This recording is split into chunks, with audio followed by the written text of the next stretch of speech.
Ramji Sakpal doctor Ambedkar के पिता, इन्हें इनके एक रिश्तेदार ने कहा था, तुम्हारा जो 14th चाइल्ड होगा ना, वो एक बेटा होगा और उसका नाम दुनिया जानेगी।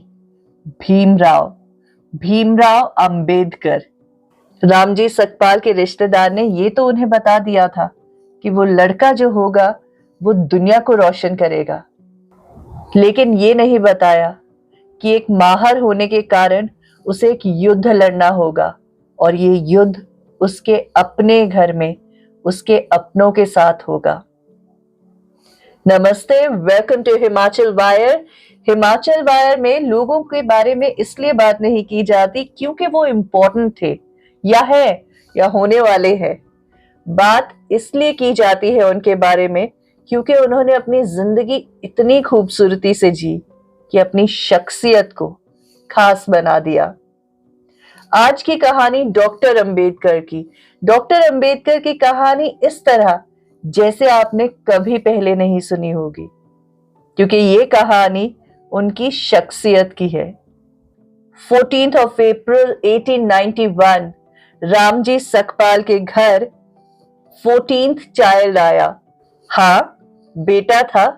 ये उस वक्त की बात है जब छुआछूत अपने चरम पर थी और भीमराव अंबेडकर का जन्म एक माहर परिवार में हुआ था, महाराष्ट्र में। ये वो समय था जब पूरे देश में देशभक्ति की एक लहर उमड़ रही थी। ब्रिटिशर्स के खिलाफ सब में गुस्सा था। ये आपको इसलिए बता रही हूं कि पूरा देश, एक बाहरी ताकत ब्रिटिशर्स से लड़ने के लिए तैयार था, लेकिन भारत में ऐसा कुछ हो रहा था कि उसकी वजह से अपने ही लोग जी नहीं पा रहे थे, और वो था इंडियन कास्ट सिस्टम। मैं अभी भी इस उम्र में बहुत सारी ऐसी चीजें देखती हूँ जो पहली बार देख रही हूँ, बहुत सारी ऐसी चीजें करती हूँ जो पहली बार कर रही हूँ। आप उस छोटे से बच्चे के बारे में सोचिए जिसने अभी स्कूल जाना शुरू किया है, जिसे किताबें बहुत रोमांचक लग रही हैं, किताबों की दुनिया उसे जाने कहां कहां घुमा रही है। स्कूल में नई नई बातें सीखना उसे अच्छा लगता है। भीमराव अंबेडकर ने जब स्कूल जाना शुरू किया तो उन्हें क्लास में सबसे पीछे बिठाया जाता था, क्योंकि वो एक अछूत थे। उनके अध्यापक, उनके टीचर्स उनके पास भी नहीं जाते थे, छूते नहीं थे उनको। स्कूल में बहुत सारी चीजें होती हैं, खेलना होता है, नई चीजों को जानना, बहुत सारी एक्टिविटीज। इन सारी चीजों से अंबेडकर को रोक दिया गया था। ये माना जाता था उस वक्त कि जो अछूत होते हैं, कुछ भी छुए वो खराब हो जाता है। बात सिर्फ यहां तक नहीं रुकी। पानी पीने की जो जगह थी, जो घड़ा था, उसे भी तो वो नहीं छू सकते थे। वो छोटा सा बच्चा जिसने अभी स्कूल जाना शुरू किया है, उसे ये सोसाइटी मिलकर सिखा रही थी कि तुम एक अछूत हो। बाकी सब बच्चे तो उच्च जाति के थे, वो पानी पी लेते थे, लेकिन अंबेडकर को पानी तभी मिलता था जब पियून आकर उन्हें देता था। उस वक्त भी एक हाथ से उन्हें अपनी आंखें बंद कर लेनी होती थी। आई कांटेक्ट नहीं होना चाहिए किसी और जाति वाले के साथ। किसी भी चीज को अशुद्ध करने के लिए, खराब करने के लिए अंबेडकर का बस उसे देख लेना, छू लेना ही काफी था, ऐसा माना जाता था। ये हाल था भारत में हमारे धर्म, हमारे कास्टिज्म का। मन तो जरूर दुखता होगा, लेकिन इससे अंबेडकर ने अपने दिमाग को कभी कमजोर नहीं पड़ने दिया। खैर, सभी लोग एक जैसे नहीं होते। एक टीचर को वो हमेशा याद किया करते थे, उनके बारे में अपनी लिखी हर किताब में उन्होंने बताया है। जिससे भी बात की, उसे भी उस टीचर के बारे में बताया। ये इनके स्कूल में एक ब्राह्मण टीचर थे। अंबेडकर के दिमाग को बहुत पसंद किया करते थे, बहुत प्यार था उन्हें अंबेडकर से। खाने के समय अपने टिफिन से छोटे से अंबेडकर के हाथ में अपनी रोटी का भी एक टुकड़ा दे दिया करते थे। उन्हें बहुत दुख होता था ये देखकर कि कर्म प्रधान देश में जाति प्रधान हो रही है और एक बहुत उज्जवल भविष्य वाला बच्चा क्या क्या देख रहा है। तो उन्होंने एक कोशिश की। ये कोशिश थी अंबेडकर का सरनेम बदलने की। उनका सरनेम अंबेडकर नहीं था शुरू से। अंबेडकर सरनेम था उस ब्राह्मण टीचर का। भीमराव के गांव का नाम अंबावाडे था। उसी से उनका सरनेम अंबा वाडेकर लिख दिया गया था। लेकिन इस टीचर ने कोशिश की कि ये जो सरनेम का खेल है ना, जिसकी वजह से इस बच्चे को इतना नीचा देखना पड़ता है, इतना दुख सहना पड़ता है, कहीं इस सारे दुख की वजह से इसका दिल ना टूट जाए, इसका सरनेम मैं अपने सरनेम पे रख देता हूं, अंबेडकर। उनका दिया हुआ सरनेम है ये। स्कूल के सारे रजिस्टर्स पे फिर वही चढ़ा दिया गया। सरनेम तो चेंज हो गया, लेकिन इस किस्से ने अंबेडकर को एक बहुत गहरी बात सिखाई। नाम बदलने से कुछ नहीं होगा। जो जाति का ठप्पा लगा दिया गया है लोगों पर, उसे बदलना इतना आसान नहीं है। इसका असर आप आगे जाकर पूना पैक्ट में देखेंगे। पूना पैक्ट क्या था? 10% रिजर्वेशन मांगी थी हरिजन्स के लिए डॉक्टर भीमराव अंबेडकर ने। ये क्यों हुआ था? 1930s की बात है। 1931 से लेके 35 तक राउंड टेबल कॉन्फ्रेंस हुई। ब्रिटिशर्स ने बहुत सारे इंडियन लीडर्स को बुलाया। वो भारत पर इन सब की राय लेना चाहते थे।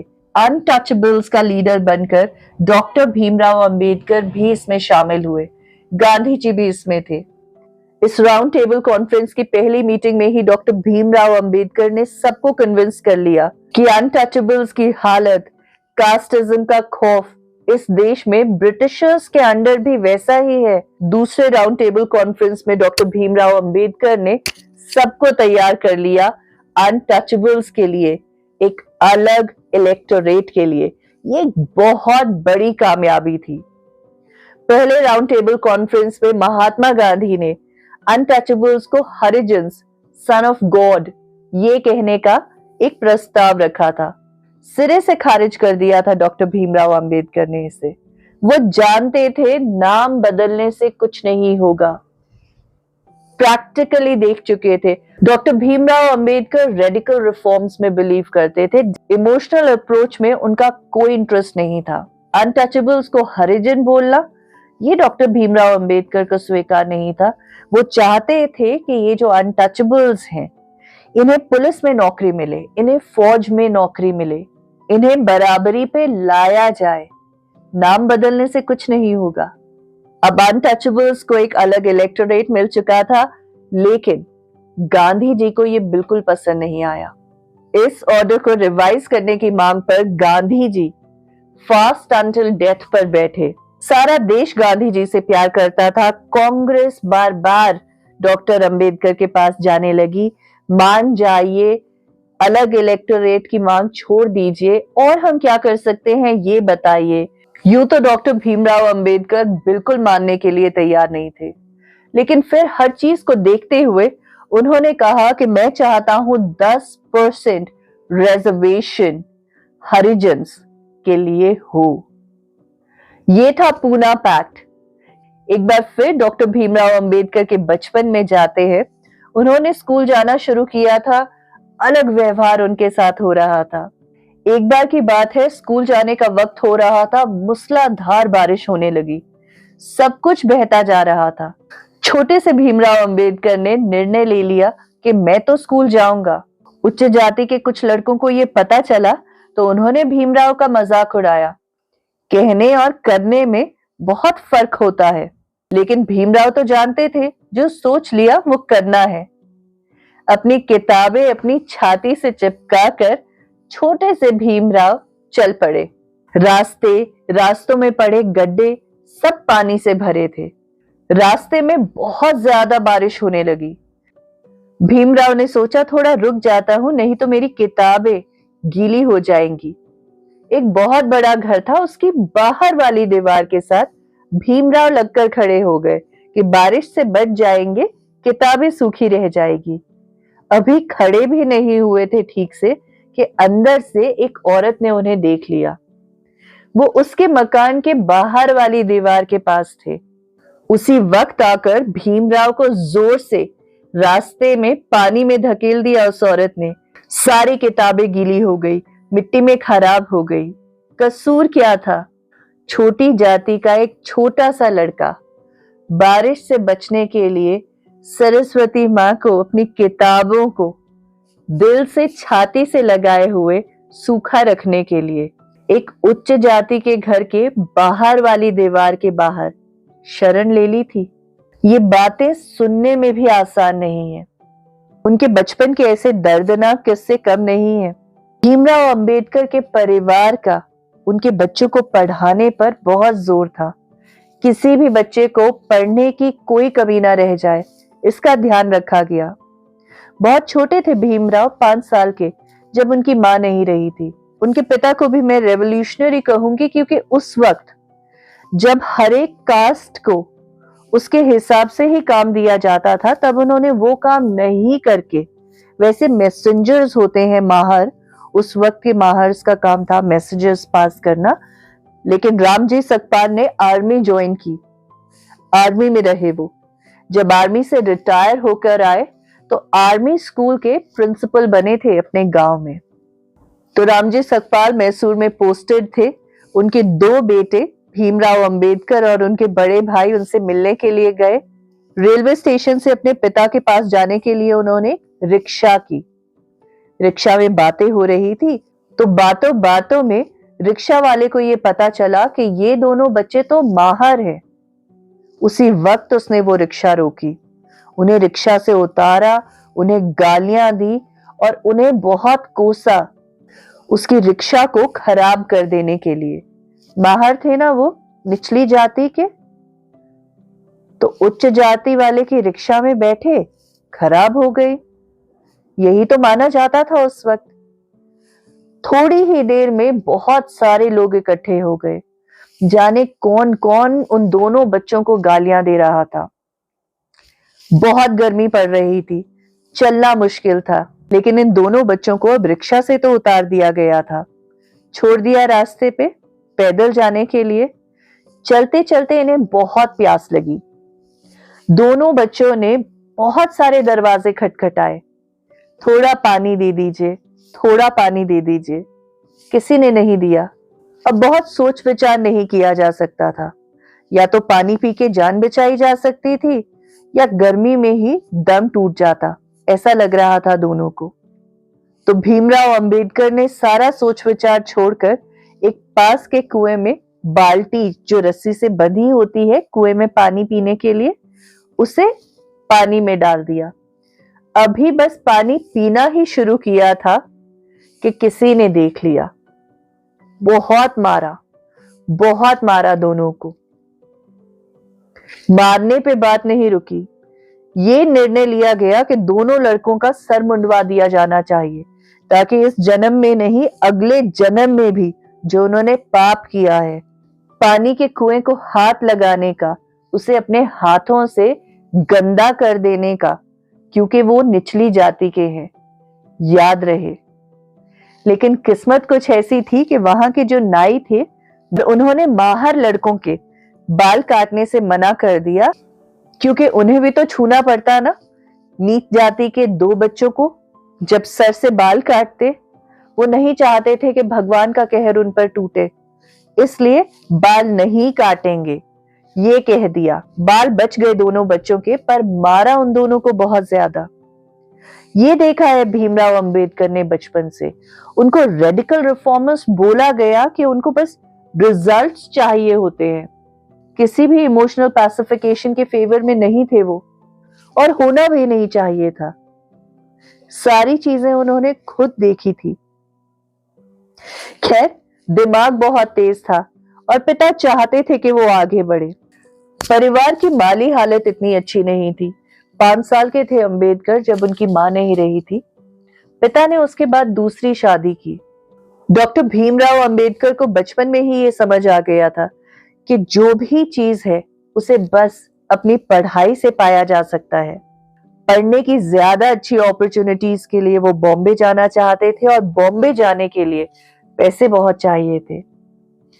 बहुत डेस्परेट थे भीमराव अंबेडकर कि क्या करूं ऐसा कि पैसे आ जाए और मैं बॉम्बे जाऊं, पढ़ूं, इंडिपेंडेंट हो जाऊं, बस पैसे नहीं आ पा रहे थे। तो आप सोचिए, उस छोटे बच्चे के मन में चोरी का ख्याल आया।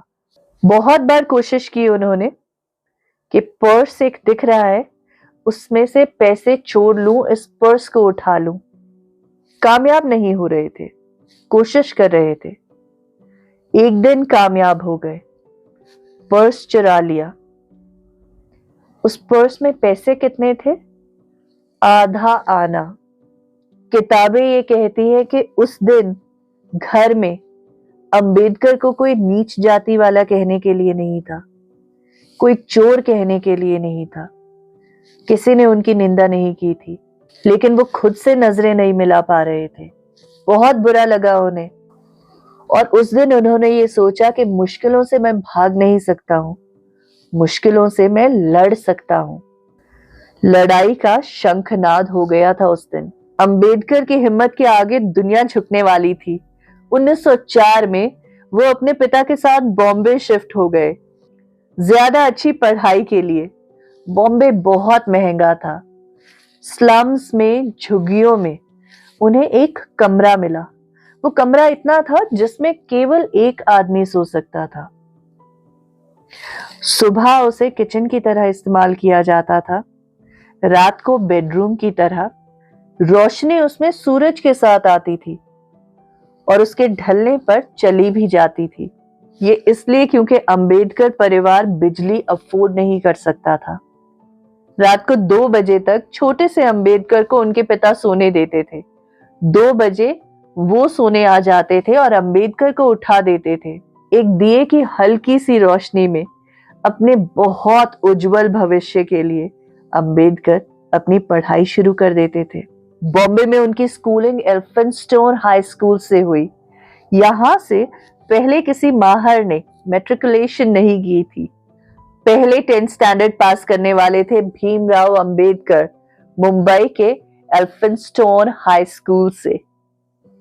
1908 में उन्होंने अपने 10th स्टैंडर्ड की पढ़ाई पूरी की। इसको सेलिब्रेट किया गया था, सिर्फ उन्हीं के परिवार में नहीं, पूरी माहर कम्युनिटी में।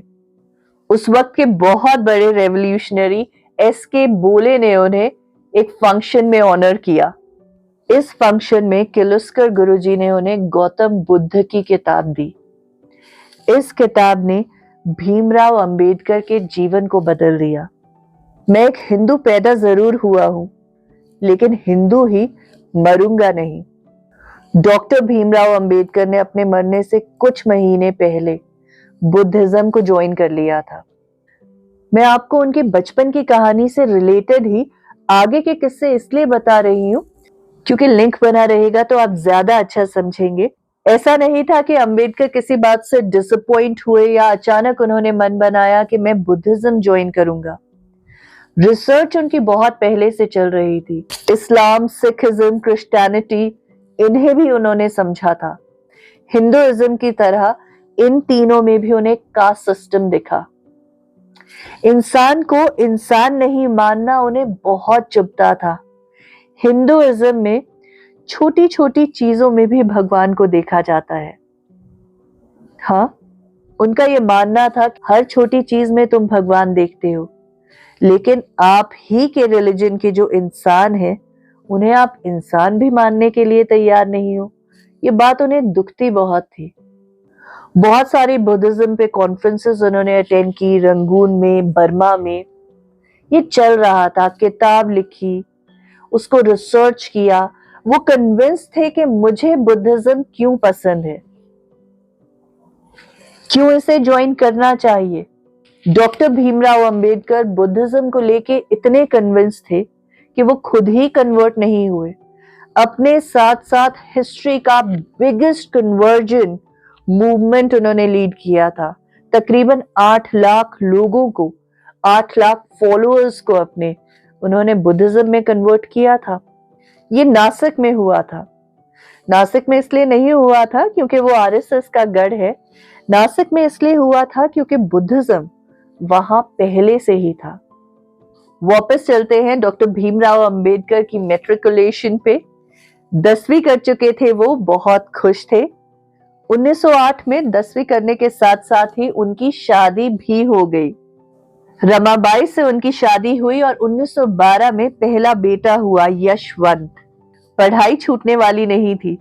1913 में बीए कर ली थी डॉक्टर भीमराव अंबेडकर ने। इस साल उन्हें एक बहुत बड़ा झटका लगा। उनके पिता, जो उनके बहुत बड़े सपोर्ट थे, उनका निधन हो गया। उनके निधन से पहले ही डॉक्टर भीमराव अंबेडकर ने महाराजा ऑफ बड़ौदा को ज्वाइन कर लिया था। महाराजा उनके दिमाग से इतने इम्प्रेस थे कि उन्हें स्कॉलरशिप दी यूनिवर्सिटी ऑफ कोलंबिया जाने के लिए। ये यहां भी पहले माहर थे जो यूनिवर्सिटी ऑफ कोलंबिया गए, वहां से पीएचडी की। पहले माहर जो गए, पहले माहर जिन्होंने पीएचडी की। स्कॉलरशिप महाराजा ऑफ बड़ौदा की तरफ से थी। अमेरिका जाके अंबेडकर ने देखा कि दुनिया कितनी अलग है। कोई उन्हें उनकी कास्ट की वजह से नहीं जानता था, उनके दिमाग की वजह से जानता था। उनके काम को अप्रिशिएट करते थे। जैसे सब लोग थे वैसे ही अंबेडकर वहां पर थे, सब लोगों से थोड़े ऊपर, क्योंकि बहुत ज्ञानी थे, दिमाग बहुत तेज था, कर्म प्रधान था वहां पे। अंबेडकर ये चाहते थे कि दुनिया जाने कि भारत में क्या हो रहा है। ये ब्रिटिशर्स के खिलाफ वाली बातें उनके लिए बाद में थी, पहले अपने ही लोगों से लड़ना था उन्हें। उन्होंने पेपर्स लिखे कास्टिज्म पे, दुनिया को बताया कि देखो भारत में क्या हो रहा है, ये कितना गलत है। किताबें लिखी इस पर। 1917 में कोलंबिया यूनिवर्सिटी से उनकी पीएचडी पूरी हो गई। उन्होंने लंदन स्कूल ऑफ इकोनॉमिक्स में एडमिशन ले ली, एक अलग कोर्स में। लेकिन उन्हें 1917 में वापस आना पड़ा क्योंकि उनकी स्कॉलरशिप खत्म हो गई थी। महाराजा ऑफ बड़ौदा ने उन्हें मिलिट्री सेक्रेटरी लगा दिया। ये एक बहुत बड़ा ओहदा होता है। भीमराव अंबेडकर ने सोचा कि शायद अब चीजें बदलेगी, लेकिन उन्हें कोई स्टेशन पर लेने नहीं आया। जो चपड़ासी था उनके ऑफिस का, वो फेंक कर फाइल दिया करता था उन्हें। जाति प्रधान थी, कर्म प्रधान नहीं था भारत में। उनके रहने के लिए दिक्कत आई, दिक्कतों का सामना चलता ही रहा। बहुत कोशिश की कि वो लिखें, लोगों को समझाएं, बताएं कि इन चीजों में कुछ नहीं रखा है, लेकिन कोई फायदा नहीं हुआ। अगले ही साल वहां से उन्होंने अपना इस्तीफा दे दिया और पॉलिटिकल इकोनॉमी के प्रोफेसर बन गए Sydenham college of economics and commerce Bombay में। ठीक था, लेकिन चीजें कहीं भी अलग नहीं थी। बाबा साहब भीमराव अंबेडकर ये जानते थे कि फाउंडेशन बहुत मायने रखती है और भारत की जो नींव है वो धर्म पर रखी गई है और उसकी धर्म की नींव मनुस्मृति में है। इसके बारे में उन्होंने बहुत बार लिखा भी अखबारों में, जिसकी वजह से उन्हें बहुत कुछ सहना पड़ा। लेकिन भीमराव अंबेडकर रुके नहीं। 1920 में जब वो बॉम्बे गए, एक अखबार की शुरुआत हुई, मराठी अखबार की, मूक नायक। उसमें उन्होंने लिखना शुरू किया। पहला ही धुएंधार रेवोल्यूशनरी आर्टिकल था कि भारत में भारत के ही लोग अपने देशवासियों के साथ क्या कर रहे हैं, जानवरों से बदतर सलूक।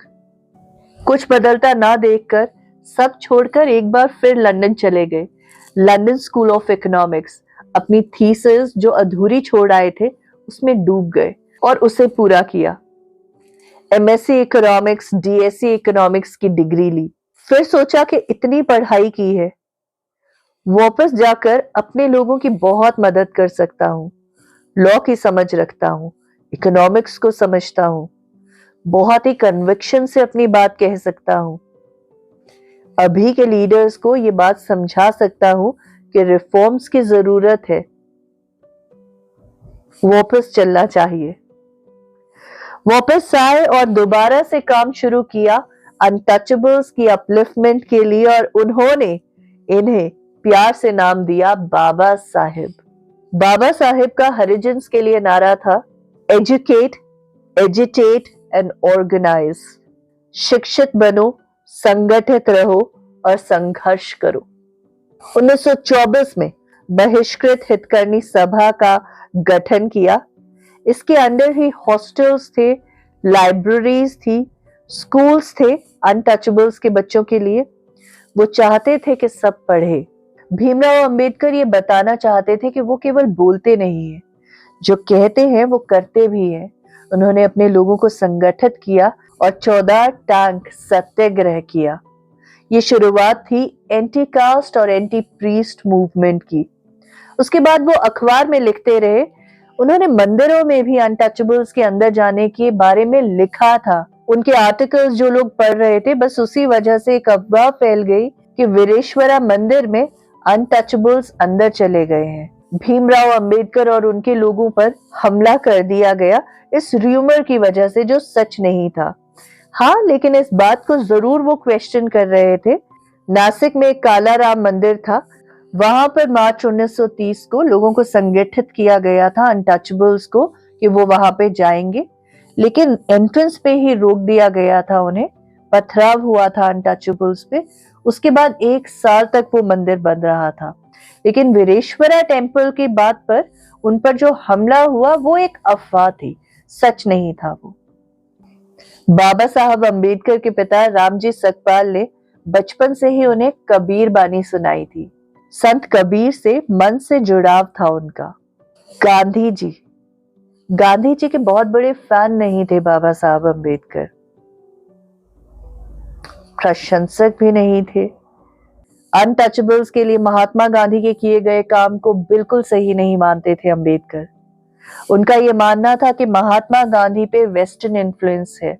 जो टेनेंट्स की बात थी उस पर भी भीमराव अंबेडकर की बिल्कुल बनी नहीं गांधी जी के साथ में।